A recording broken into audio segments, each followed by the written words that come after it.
ঋষিগণ সেখানে যজ্ঞ করেছিল।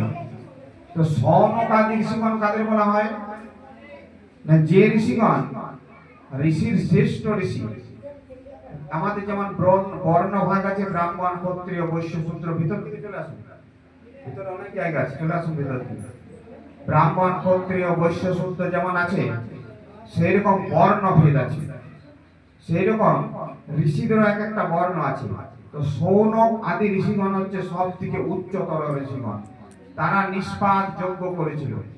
এই যে ভাগবতে নৈমিষারণ্যে নিষ্পাদ যজ্ঞ করেছিল।